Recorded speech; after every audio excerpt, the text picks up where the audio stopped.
Uh, so total number of deaths in 2022 were 1,873, which is equivalent to 0.29%, or 29 per 10,000.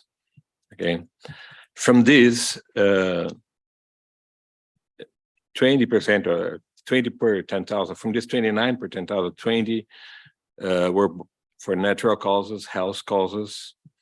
You had 3 per 10,000 for unknown cause, 3 per 10,000 by suicide, 3 per 10,000 by criminal reasons, and 1 per 10,000 per accident. So it is as I said, a very serious issue. I think we are improving data and policies in order to diminish the number. As I said, we have managed to stabilize it, and we're looking forward to having progress. And not only in prison, also with the after prison is one of our concerns right now. So, thank you so much. Thank you. I think what resonates is this issue around the data, and it's something that we look at in our PRI briefing, which I think are floating around, because how you classify a death and how you record it, and then having transparency around that through your national system of penal information, I think is a good example, even if it is raw data, because you need that to be able to. It's not raw. No, it's a dashboard with beautiful graphics. Right. Thank you. So now I'm very happy to introduce the next speaker, which is Adriana Poe Hernandez, and she is from Penal Reform International. She is our researcher, and she's going to be presenting the findings conducted by PRI on deaths in prisons worldwide, particularly looking at the leading causes and responses that we found in our mapping. We also have a new guide coming up in a few weeks, which will be around investigating deaths in prison. Adriana, you have the floor. Thank you, everyone, for joining us in this last day of the commission. As they have mentioned, we're here to discuss an urgent situation, which is people are dying in prison. The UN has estimated that mortality rates for people deprived of liberty are up to 50% higher than those in the wider community. This poses a serious concern for human rights, public health, and prison management. When states deprive someone of the liberty, they have an enhanced duty of care, especially to protect the right to life and other human rights of those who place under the custody. This includes the need to report, investigate, and learn from fatal incidents so it doesn't happen again.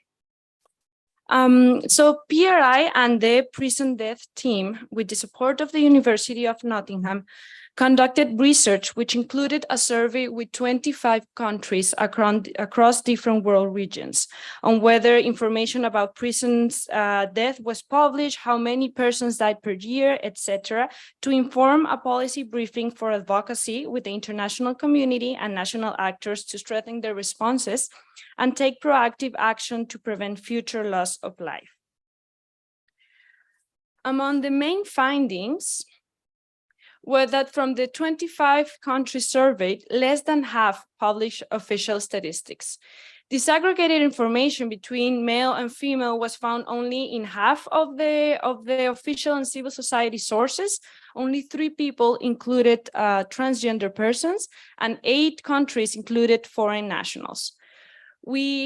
There's also need for more information by ethnicity to identify any interventions required for different groups. For example, in the USA, AIDS-related deaths are 3 times higher among Black people, but suicide is twice as common among white people in prison. In Australia, an analysis on death reports on indigenous people over 10 years found that there are 3 more times likely not to have received appropriate medical care prior to the death, evidencing poor access to healthcare among indigenous detainees. Also, another key challenge was very different definitions of what constitutes a death in prison, which also states the responsibility of authorities to conduct this investigation. For example, some countries only consider death within the detention facilities, others include hospital or during transfer to a hospital between prisons.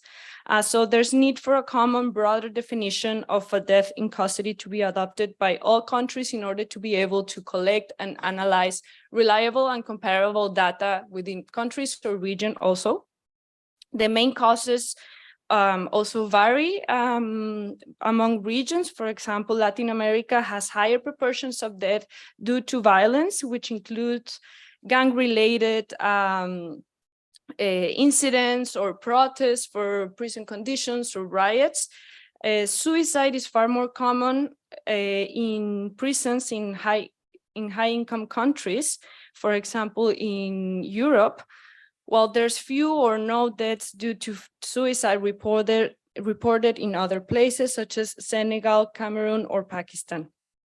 Death as a result of drug overdose in prisons is more commonly reported in Canada, Ireland, and Scotland. For example, a study in Ireland found that 68% of unnatural deaths were associated with drug use, though there's also not enough data on this issue, also because there's certain unwillingness to admit that drugs have entered prisons. So the publication is available at PRI website. We also have some copies in here so if you want to read further. We are now also, PRI is now conducting another research on responses. Responses meaning investigations on the causes and circumstances of death, but also preventive measures. The aim is to develop guidance to help states strengthen these responses, following international standards that can be found, for example, through the UN Minnesota Protocol on the investigation of potentially unlawful deaths, but also on certain rules in the Nelson Mandela rules. Findings until now have also pointed that very few countries have specific legal and policy frameworks for reporting, investigating, and analyzing. When investigations do take place, they're usually focused on criminal liability and only in violent or suspicious cases, which leaves situations such as so-called natural deaths or suicide outside of the scope, which prevents for policy changes to be pushed forward. And of course, also when there's a criminal liability, these investigations rarely result in prosecution, which means that it is usually families who have to take cases to court for demand for justice. There's also certain opportunities, which is to improve the independence and technical capacity of medical legal systems. There's initiatives, very valuable initiatives across different world regions, in Kenya, in Mexico, to push forward for more independent prison doctors, investigators, and forensic professionals. There's also need for better interinstitutional coordination throughout the process, including bridging forensic science and forensic knowledge with legal expertise to be able to understand results and to use them in future legal processes. I'm gonna wrap up there, not to stand too long. And of course, one key step in this process is a system to analyze individual cases and systemic trends for policy changes. Some countries have also started to have public platforms with these data, such as Argentina is an example that we're looking at. And last but not least, to have reparation mechanisms when human rights violations are identified, reparations for families and the loved ones of the deceased person. All these findings will be published in a guide that can also be found at PRI website. So we're very much looking forward to share and to continue the discussions, and mainly to identify best practices that we can learn and replicate in different parts. Thank you.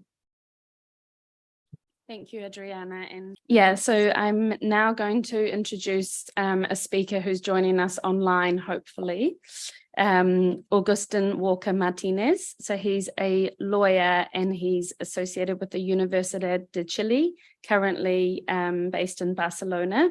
He is a criminal lawyer and assistant researcher and a member and former director of the Chilean NGO Lesur that supports people in prison and advocates for criminal justice reform there. He's going to be presenting some research that he's done on deaths that occurred in prisons in Chile from 2019 to August 2022. Can you hear me okay? Yes, we can hear you. We can see your PowerPoint too. Thank you. Okay, great. Thank you very much, Olivia. Thank you also to Triona, to Adriana, for all her technical support today. To all Penal Reform International for this invitation and for the possibility to exchange experiences and reflections on a subject as complex and sensitive as this one. I'm very sorry not to be there with all of you, but for last-minute reasons it was impossible for me. So for any further conversation that may arise, I'll leave my email here, and Francisco's the co-author of this research, to deepen any topic that may interest any of you. My idea is to share with you some results of a recent study we did in Chile with Francisco Molina, which is soon to be published in Chile. As time is short, I will focus mainly on giving only some data of particular interest in three topics. First, to give some context regarding Chilean prison system. Second, to share with you the situation of deaths in prisons in Chile in some numbers and figures. And third, to make some suggestions, conclusions aligned with other countries' experiences and studies such as Penal Reform International's last year research on the matter.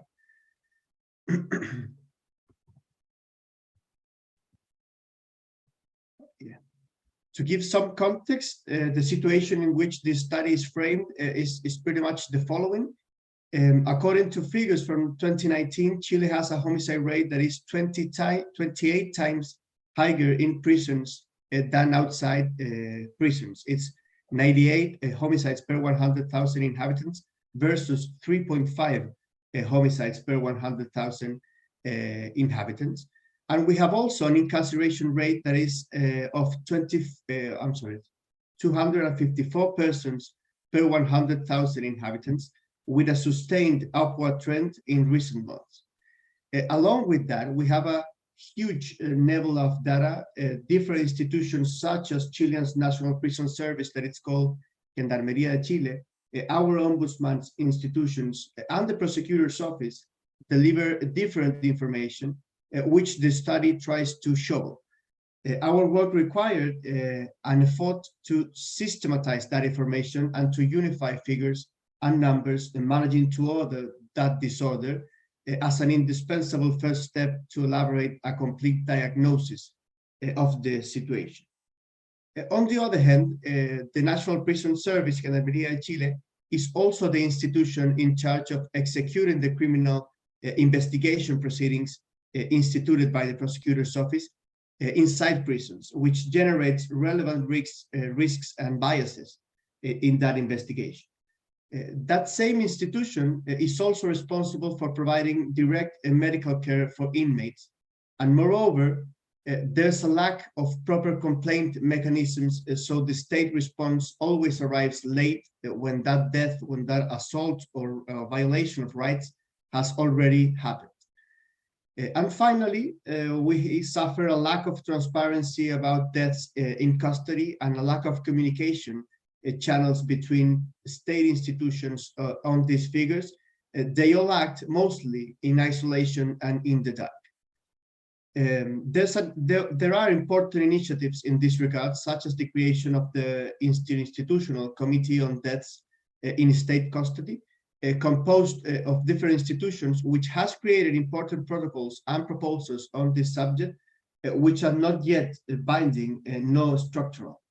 This context that do not imply that there are not good initiatives and efforts by the states and society to address this problem, but rather seek to highlight that the challenge remains pending at many levels and that a deeper public policy is required. In that context, we can review some results on death in Chilean prisons to try to understand the dimensions of this problem. In gross numbers, between January 2019 and December 2022, 555 people have died in prisons in Chile. The vast majority of them are men or were men over and above the distribution by registered sex of persons deprived of their liberty. As regard of the causes, the information in Chile is only disaggregated into static and generic categories, with deaths recorded only under the categories of suicide, disease, accident, assault, and poisoning, without giving any criteria on how one death qualifies in one situation or another, in addition to classifying many deaths as other causes without any detail whatsoever. In large numbers, therefore, in Chile, 4 out of 10 deaths in prison occur from disease, 3 out of 10 die from an assault, and 2 out of 10 deaths are from suicide. Our data also shows that those who died in Chilean prisons in the studied period were mainly young people, 55% of whom were under 40 years old. So we're dealing with essentially avoidable deaths. These overall figures are even clearer if we broke them down by procedural status and gender of the deceased, and that was one of the main goals of our study. Regarding the deaths of women who were serving a criminal sentence when they died, suicide is the main cause of death, breaking with the general statistics, and noting a serious problem of lack of access to mental health benefits, and tentatively showing the weight of a sentence that, framed in a patriarchal structure, it is not only criminal, but also social, deepening the stigma effect of criminal punishment. The second cause of death of women who were serving a criminal sentence were due to illness of women who were mostly under 40 years old, and then death due to other causes were reported, which prevent any evaluation in this regard. We can see a similar trend when we analyze the deaths of women in pretrial detention, which seems to indicate that the suicide as a cause of death is not linked with the procedural status, but rather with gender as a variable. In this case, 56% of these deaths were also caused by suicide, followed by illness and other causes. As for men, the situation is quite different. Looking only at the gender variable, the leading cause of death of men is associated with disease, with 43% of deaths, followed by violent deaths caused by assault, which is the cause of death of 1 out of 3 men in prison, and suicide as the cause of death of 1 in 5 imprisoned men. Results also show that these deaths of men occur with great intensity in some specific overcrowded prisons in Santiago de Chile, with evidence on where preventive measures should be focused. Also, men who died in the study period were also very young. 55% of them were also under the age of 40 years old. But what these general figures regarding men conceal preventing action in this regard is that if we disaggregate the data between convicted men and men in pretrial detention, we can see that in the latter, the causes of death are different. Still innocent men imprisoned during the criminal investigation in 40% of cases, died by suicide, which is an urgent call to take swift action in this matter. This also allows us to see that, together with suicide, violent assaults were also one of the main causes of death of people in pretrial detention. 22% of death of men in pretrial detention were due to assault, and disease is the cause of 32% of deaths in men in pretrial detention. This situation regarding men in pretrial detention is particularly relevant nowadays, in times Chile is facing excessive and critical punitive populism waves, which has led to a 30% increase in pretrial detention only in the last 13 months. The disaggregated information also allows us to see that men in pretrial detention who died by suicide were even younger than the average, mostly under the age of 35, which is also repeated in the case of those killed by assault. Therefore, men in pretrial detention died even younger than convicted ones. Even though this is apparently a gender issue, because in the case of convicted men who died by violent assault, most of them were under the age of 30, and that is also the case of convicted men who died by suicide, who were under the age of 40 years old. This dramatic situation, all these dramatic figures hidden behind prison walls and inherent secrecy, coincide with the situation in other countries. And in this, the Penal Reform International's report of 2022 is very illustrative. This context allows us to give some humble suggestions in this matter, which I will summarize in 6 brief suggestions. First, to extend the criteria for recording deaths in prison, bearing in mind that the aim of all this is to obtain as much information as possible to fit public policies in prevention and effective investigation of these deaths. In addition, these detailed records should be made transparent, especially among state agencies that have an impact on prison matters. Second, it's important to refine the data disaggregation criteria in more dynamic categories and with more information. Criteria such as illness or natural death and other causes hide the structural prison problems that may have contributed to that death, and these are elements that are indispensable to record. Also, to incorporate in the disaggregation data any possible criteria of marginalization or discrimination, so further investigation should also disaggregate data under other variables such as ethnia, race, or sexual orientation. Third, to take preventive measures and mental health care, especially for men and women in pretrial detention, and to radically reduce the unjustified and abusive use of pretrial detention in Chile.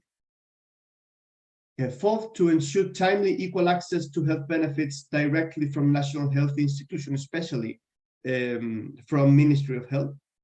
And fifth, to implement a safe and confidential effective complaint mechanisms within prison facilities, in line with the rules, the 56th rule of the Mandela rules, and to work on institutional protection of victims and witnesses. And finally, at a more structural level, we highly recommend a major reform of criminal and penitentiary criminal policy and the creation of specialized penitentiary judges. Also to restructure criminal policy towards a less punitive approach and to adopt a public policy against prison overcrowding and the thoughtless and counterproductive use of prison. We're obviously available to continue talking about any of these important issues, and you can contact us at this email to discuss this or any further issue. Thank you very much. Thank you, Gaston, for that presentation and excellent timely study, which is, while it's just on one prison, I think, or one country rather, I think the findings resonated with what we have found in other countries, and those recommendations I think are valid all over the world.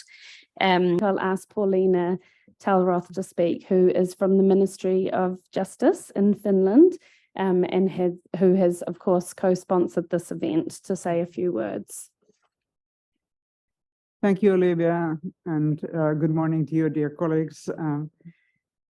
I think that already now, thank you to the interventions of the colleagues. We can say that this event is a good reminder of the most important of all, protecting lives, and also that protecting lives is not only about those who die, but it is reflected on their families and on society in general. And it's not never too much to remind of the heightened responsibility of the state, because it is the state that deprives people of their liberty, and which is a very fundamental right and freedom, and this is also because why the state has a duty to care, a duty to protect, a duty to investigate when deaths it's about preventing deaths and to take proactive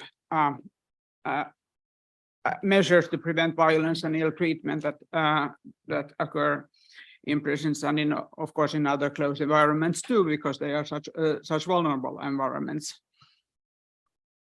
And in order to take effective measures to save lives, we need to understand what the problem is, and many times it's the lack of accurate and reliable data,